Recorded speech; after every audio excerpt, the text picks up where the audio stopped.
Hi friends, please subscribe my channel. హిందువులు అత్యంత ఇష్టంగా జరుపుకునే పండుగలలో ముఖ్యమైన పండుగ దీపావళి పండుగ. ఇక దీపావళి పండుగకు సమయం దగ్గర పడుతున్న కొద్దీ అనేక విషయాలను పండుగ గురించి తెలుసుకుంటున్నాం.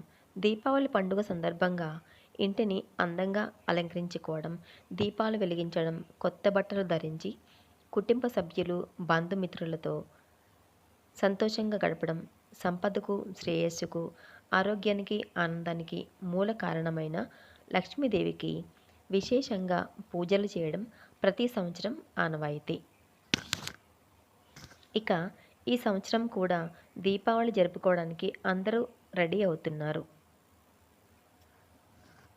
అయితే ఈ సంవత్సరం దీపావళి పండుగను 25వ తేదీన కాకుండా 24వ తేదీన జరుపుకోవాలని పండితులు చెబుతున్నారు.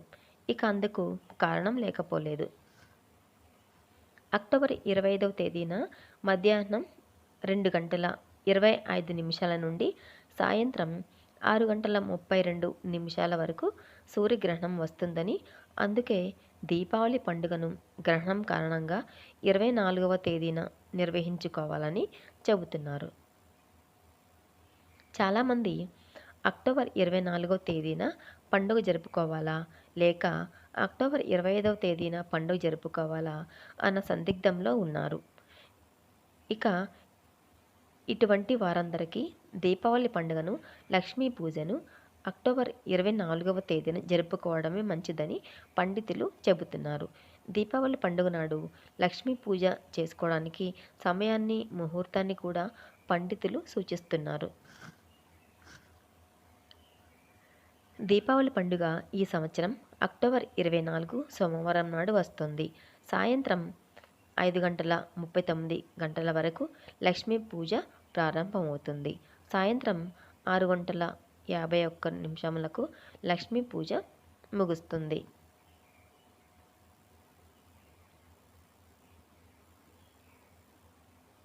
ఇక ఈసారి అక్టోబర్ 25వ తేదీన అమావాస్య, సూర్యగ్రహణం రెండు ఒకటేసారి వస్తున్న క్రమంలో గ్రహణ నియమాలను కూడా పాటించాలని సూచిస్తున్నారు. గ్రహణం సమయంలో ఎవరూ భోజనం చేయకూడదని, గ్రహణం ప్రారంభమయ్యే లోపుగా పూర్తి అయ్యేలా భోజనం ప్లాన్ చేసుకోవాలని చెబుతున్నారు.